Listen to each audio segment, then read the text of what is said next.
नमस्कार। हमें है आपकी सेहत का ख्याल, इसलिए हर रोज लेकर आते हैं हम आपके लिए न्यूज 24 का खास प्रोग्राम संजीवनी। मैं हूं आपके साथ रोमिता तिवारी और मेरे साथ हैं जाने माने आयुर्वेदाचार्य डॉक्टर प्रताप चौहान। डॉक्टर चौहान, बहुत स्वागत है आपका कार्यक्रम में। थैंक यू जी, नमस्कार। पेट में हमेशा रहता है भारीपन, गैस, एसिडिटी और बदहजमी से रहते हैं परेशान, तो हो जाएं सावधान। कमजोर पाचन कर देगा आपको बहुत बीमार। जानिए पाचन को दुरुस्त रखने की संजीवनी डॉक्टर प्रताप चौहान से। संजीवनी में कई बार डॉक्टर चौहान ने अपच, बदहजमी, एसिडिटी और कब्ज को हल्के में ना लेने की सलाह दी है, क्योंकि मामूली से दिखने वाली पेट की ये दिक्कतें बड़े बड़े रोगों की शुरुआत का कारण बन सकती हैं। अगर आपका भी पाचन कमजोर है, अगर आपका भी खाना नहीं पचता है, तो आज संजीवनी जरूर देखिए, क्योंकि इतने समय से जिस बात को आप नजरअंदाज कर रहे हैं वही आपकी बीमारी का कारण बन सकता है। डॉक्टर चौहान, सबसे पहले तो यही बताइए कि जो अपच की समस्या है, एसिडिटी की जो समस्या है, इसका मूल कारण क्या है? देखिए, सबसे पहले तो मैं कहूँगा कि बहुत अच्छा विषय आपने लिया है, क्योंकि मैं बार बार इन चीज़ों पर बहुत जोर दे के बताता हूँ कि जो हमारा पाचन है, जो हमारा डाइजेस्टिव सिस्टम है, जिसको हम आयुर्वेद में अग्नि कई बार बोलते हैं, पाचक अग्नि, ये बिल्कुल जो है ठीक रहना चाहिए। और बहुत सारे ऐसे लोग हैं जिनको ये मालूम ही नहीं होता कि उनका पाचन कमजोर हो चुका है, क्योंकि जो लक्षण होते हैं उनको लोग समझते हैं कि ये तो कॉमन प्रॉब्लम है, ये तो होता रहता है, सभी को होता है। और आयुर्वेद में इसका जो है बहुत एक इम्पोर्टेंस है, जो हमारा पाचन है। ऐसा आपने बार बार सुना होगा, हम कहते हैं कि भाई सभी रोग पेट से शुरू होते हैं, यानी कि पेट यदि आपका खराब हो गया तो वहां से कई तरह की प्रॉब्लम आपको शुरू हो जाएंगी, कई सीरियस प्रॉब्लम भी आपको शुरू हो जाएंगी। क्या लक्षण है इसको थोड़ा समझ लीजिए। यदि आपको पेट में जो है अपच होता है, भारीपन होता है, या जो है पेट में किसी प्रकार की आपको ब्लोटिंग होती है, गैस बनती है, या कभी कभार आपको डकारें आती हैं, काफी ज्यादा डकारें आती हैं, किसी को गैस बहुत ज्यादा रिलीज हो रही है, या पेट में जलन होती है, एसिडिटी जिसको बोलते हैं, ये बहुत कॉमन सी समस्या है। आमतौर पर लोग जो हैं इनको नज़रअंदाज करते हैं, निगलेक्ट करते हैं, कहते हैं कि ये तो सभी को बनती है, गैस भी बनती है, एसिडिटी होती है, लेकिन ऐसा नहीं है। नॉर्मल कंडीशन में ये नहीं होना चाहिए। जब आपका पाचन ठीक होगा तभी ये लक्षण नहीं होने चाहिए। हाँ, कभी कभार आपको थोड़ी बहुत कोई गैस बन जाए, वो एक अलग चीज है, लेकिन रेगुलर बेसिस पर यही नहीं। कई लोगों को पेट में दर्द होता है, मोशन जाते समय पेट में मरोड़ आती है, और अक्सर लोग शिकायत करते हैं कि एक बार में पेट साफ नहीं होता, यानी कि दिन में कई बार उनको जाना पड़ता है पेट साफ करने के लिए। कुछ लोग तो सुबह सुबह ही 2-3 बार जाते हैं। और इसके अलावा कॉन्स्टिपेशन यदि आपको रहती है, यानी कि स्टूल आपका बहुत हार्ड होता है, या किसी दिन आपको मोशन आता ही नहीं है, ये तमाम लक्षण जो हैं आपके पाचन को कमजोर होने का एक लक्षण है।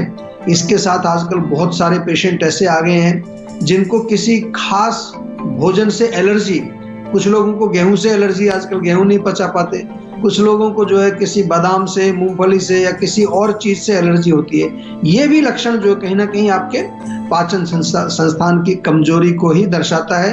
या आपका वेट गेन हो रहा है, आप हर चीज को जो है कंट्रोल भी किए हुए, लेकिन फिर भी आपका वजन बढ़े जा रहा है, दिन भर आपको सुस्ती बने रहती है, और रात को जब आप सोने के लिए जाते हैं तो गहरी नींद नहीं आती है, थोड़ा सा जो है बीच बीच में कुछ सपने आते रहते हैं, या नींद खुलती रहती है, या नींद बहुत अच्छी साउंड स्लीप आपको नहीं आती है। ये तमाम लक्षण जो हैं ये आपके पाचन कमजोर होने के लक्षण हैं। डॉक्टर चौहान, अभी आपने बताया कि क्या कारण हो सकते हैं कमजोर पाचन के, लेकिन ये कितना खतरनाक साबित हो सकता है अगर लगातार इसे इग्नोर किया जाए, लोग इसे नजरअंदाज करें? बहुत खतरनाक हो सकता है, क्योंकि मैंने अभी बताया आपको कि आयुर्वेद के दृष्टि से अगर हम देखें तो पेट यानी कि पाचन संस्थान हमारा बहुत इम्पोर्टेंट एक हमारे शरीर का हिस्सा है। ऐसा समझ लीजिए सारा जितना भी कारोबार चल रहा है उसका जो सेंट्रल ऑफिस वो हमारा डाइजेस्टिव सिस्टम है। तो वहाँ जिस प्रकार की कोई खराबी, कमजोरी अगर आएगी तो वो हमारे शरीर के अनेक सिस्टम्स पर, अनेक ऑर्गन्स पर उसका असर पड़ता है। कमजोर पाचन से होता क्या है, मोटा मोटा सा मैं आपको समझाता हूँ। कमजोर पाचन यदि रहेगा तो भोजन ठीक से पचेगा नहीं, और भोजन जब आपका नहीं पचेगा तो जो बिना पचा हुआ भोजन है उससे एक टॉक्सिक मटेरियल बनता है जिसको आप जानते हैं सभी लोग, मैं बार बार बताता हूँ, जिसको हम कहते हैं आम। और मैं ये भी कहता हूँ कि जहाँ पहुँच गया आम हो गया काम तमाम, यानी कि शरीर के जिस हिस्से में भी यह आम पहुँचेगा अनेक प्रकार के रोग पैदा करेगा। अगर हम केवल पाचन संस्थान डाइजेस्टिव सिस्टम की ही बात करें तो वहाँ पर आपको जो है पेट से शुरू करें तो वहाँ पर हाइपर एसिडिटी होती है, फिर वहाँ अल्सर हो जाते हैं, पेट में सूजन हो जाती है।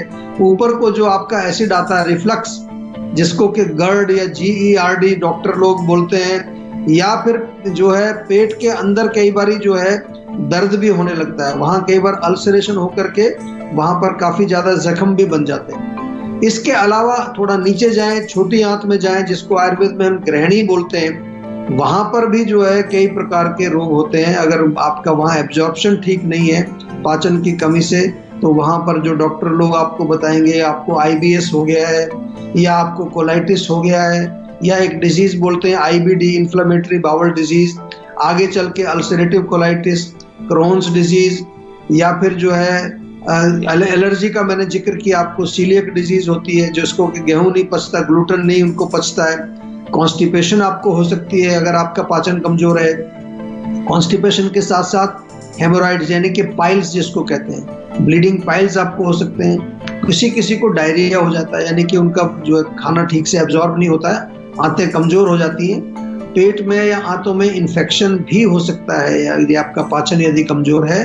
और इसके अलावा इंटेस्टाइन में ब्लॉकेज या आंतों का कैंसर, कोलन कैंसर बहुत कॉमन प्रॉब्लम है, लेकिन जब हम आयुर्वेद में जब देखते हैं तो कहीं ना कहीं इसका रूट कहाँ शुरू होता है, कमजोर पाचन। तो कमजोर पाचन को इग्नोर बिल्कुल नहीं करना है। आप ये समझ लीजिए कि ये आपके शरीर का मेन सिस्टम है। आज मॉडर्न साइंस ने भी ये मान लिया है कि जो हमारा गट है, उसको गट बोलते हैं हम लोग, उसमें बैक्टीरिया की बात करते हैं, कई तरह की बातें करते हैं। और यहाँ तक भी सिद्ध हुआ है कि हमारा ये जो गट है यानी कि डाइजेस्टिव सिस्टम है, इसका हमारे माइंड से भी बहुत क्लोज कनेक्शन है, यानी कि हमारा जो नर्वस सिस्टम है उससे इसका बहुत क्लोज कनेक्शन है। यही कारण है कि जब आपका माइंड रिलैक्स नहीं होगा, आप बहुत ज़्यादा एंग्जाइटी में होंगे, डिप्रेशन में होंगे, तनाव में होंगे, तो आपका तुरंत पेट खराब हो जाता है। संजीवनी दर्शक विवेक हमारे साथ गुरुग्राम से जुड़े हुए हैं, उनसे बात करेंगे। बहुत स्वागत है विवेक जी आपका, पूछिए अपना सवाल।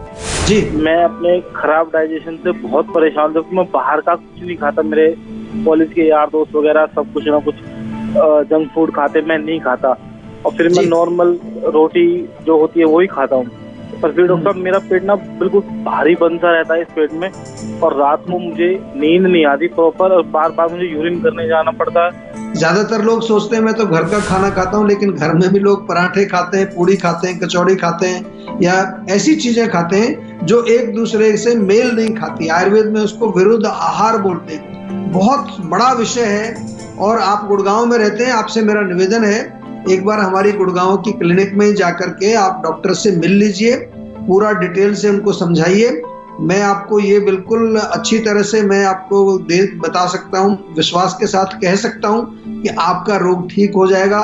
जितने भी लोग पेट के रोगों से पीड़ित हैं, किसी भी तरह का पेट का रोग हो, शुरुआती हो या क्रॉनिक हो, गंभीर रोग हो, कहीं जाने की जरूरत नहीं है। सेहत का नंबर डायल करें, जीवा के डॉक्टर से बातचीत करें, क्योंकि आयुर्वेद जो है वो पेट के रोगों को ठीक करने में तो बहुत एक्सपर्ट है, ये आपको मालूम ही है सभी को। लास्ट में जब रोग खराब हो जाता है तब ना आने की बजाय शुरू में आ जाए तो बहुत अच्छा रहेगा। डॉक्टर चौहान, अब ये बताइए कि हमारा पाचन तंत्र मजबूत हो सके, स्ट्रांग हो सके, इसके लिए हमें क्या खाना चाहिए और किन चीजों को खाने से बचना चाहिए?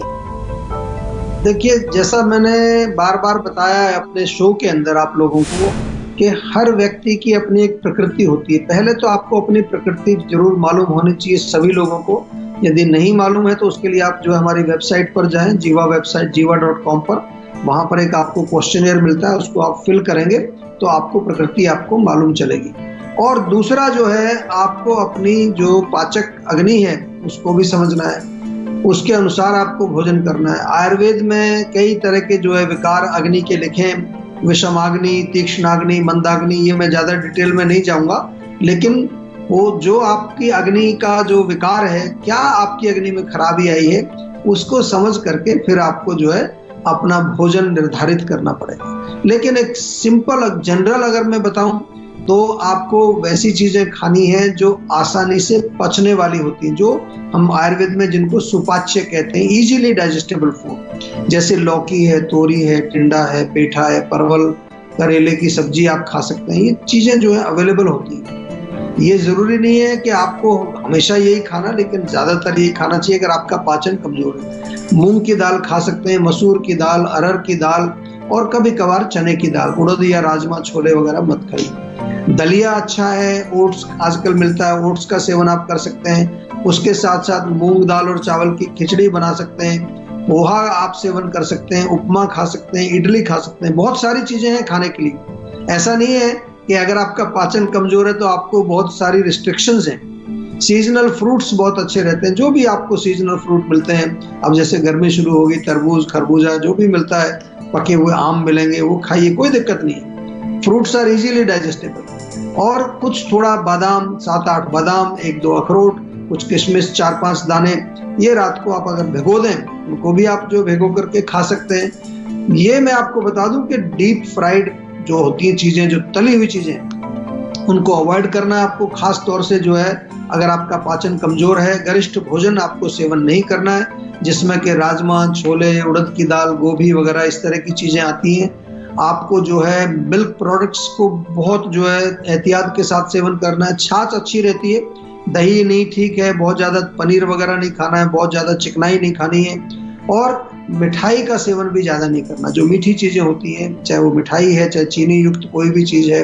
और कोल्ड, ठंडा, अब गर्मी आ गई है तो गर्मी में कई लोग बहुत ठंडा पानी पीते हैं, बर्फ डाल करके भी आप जो कई चीज़ें पीते हैं, वो आपकी अग्नि को शांत करेगा, उसको कमज़ोर बनाएगा। अग्नि के विपरीत है ठंड जो है। तो इस तरह से आपको छोटी छोटी सी चीज़ें हैं, इनका ध्यान रखना। लेकिन और विस्तार से जानकारी के लिए आप हमारी वेबसाइट, हमारी यूट्यूब चैनल या फिर फेसबुक पेज को आप जब लाइक करेंगे, सब्सक्राइब करेंगे, वहाँ बहुत सारा इंफॉर्मेशन आपको हर रोज हम पोस्ट करते हैं, वहाँ वो भी आपको जो है वहाँ आपको कई टिप्स मिलेंगी जिससे आपको फायदा होगा।